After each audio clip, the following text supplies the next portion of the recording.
उद्या कोपरगाव नगर परिषद इलेक्शनच्या अनुषंगाने उद्या मतपेट्यांचं वाटप होईल आणि बंदोबस्त रवाना होईल आणि परवा दिवशी मतदान आहे. तर या अनुषंगाने आम्ही उमेदवारांच्या प्रतिनिधींची एक छोटीशी बैठक घेतली होती पोलीस स्टेशन कोपरगाव येथे. तर आमच्याकडून एक 4 ते 5 महत्त्वाच्या सूचना आहेत त्या आपल्या माध्यमातून आम्हाला उमेदवारांना, त्यांच्या प्रतिनिधींना, त्यांचे जे पोलिंग एजंट्स असतील त्यांना द्यायच्या आहेत. सर्वात महत्त्वाची सूचना की उमेदवार आणि त्यांची जी बूथ लावतात म्हणजे चिठ्ठ्या वाटप करण्यासाठी ते 200 मीटरच्या पलीकडे त्यांनी लावले पाहिजे. यासाठी आम्ही आज रात्रीच 100 मीटर आणि 200 मीटरची जी रेखा असेल ती आम्ही पांढऱ्या चुन्याचा वापर करून ती आखली जाईल. त्या अनुषंगाने आपल्याला सर्वांना सूचना राहील की सर्व उमेदवारांनी त्यांचे जे बूथ असतील ते 200 मीटरच्या पलीकडे लावावेत, 100 मीटरच्या नाही, 200 मीटरच्या पलीकडे लावावेत असे निवडणूक आयोगाच्या सूचना आहेत.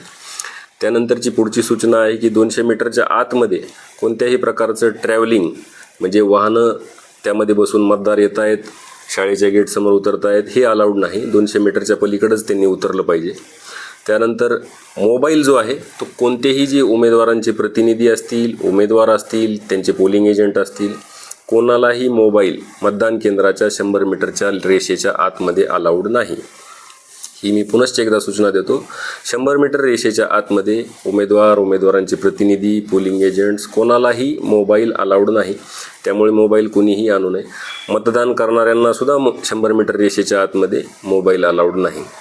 त्यानंतर आणखी एक विषय असा महत्त्वाचा आहे की उमेदवार जे असतात ते बऱ्याच वेळा जिथं मतदान केंद्र आहे त्याच्याजवळ थांबण्याचा प्रयत्न करतात. तर सर्वांना आमची सूचना आहे निवडणूक आयोगाच्या मार्गदर्शक सूचनांनुसार की त्यांनी 100 मीटरच्या रेषेच्या पलीकडे थांबायचं आहे. उमेदवारांना किंवा त्यांच्या प्रतिनिधींना जर मतदान प्रक्रिया व्यवस्थित चालू आहे किंवा नाही हे पाहायचे असेल तर त्यांना थोड्या वेळाच्या अंतरानंतर एखाद्या मतदान केंद्राला व्हिजिट करता येईल. तिथली प्रक्रिया 3 मतदारांचं मतदान होईपर्यंत त्यांना बघता येईल. परंतु त्यांनी दर 15 मिनिटाला किंवा वारंवार येऊन सदर प्रक्रिया पाहणं अपेक्षित नाही. 2-2.5 तासाला एकदा वगैरे आलं तर ठीक आहे. तर अशा ह्या महत्त्वाच्या सूचना होत्या आमच्याकडून. पुनश्च एकदा सूचना सांगतो. उमेदवारांचे जे बूथ असतील ते 200 मीटरच्या पलीकडे असतील. उमेदवार, त्यांचे प्रतिनिधी किंवा जे स्वतः निवडणुकीला उभा राहिलेले असतील त्यांना जर आसपासच्या त्यांनी 100 मीटरच्या आत थांबणं अपेक्षित नाही. आत गेल्यानंतर मतदान करून झाल्यानंतर सुद्धा विनाकारण तिथं रेंगाळत राहणं अपेक्षित नाही.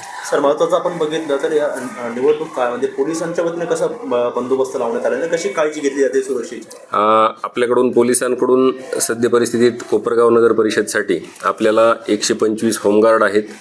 त्यानंतर आपल्याला जवळजवळ 200 पोलीस आहेत, 25 अधिकारी आहेत, 2 जवळजवळ DYSP आपल्याकडे असणार आहेत. तर असा बंदोबस्त आपण लावलेला आहे. एकूण जो बंदोबस्त असणार आहे तो साधारणतः 400 पेक्षा जास्त मनुष्यबळाचा बंदोबस्त आपल्याकडून लावण्यात आलेला आहे.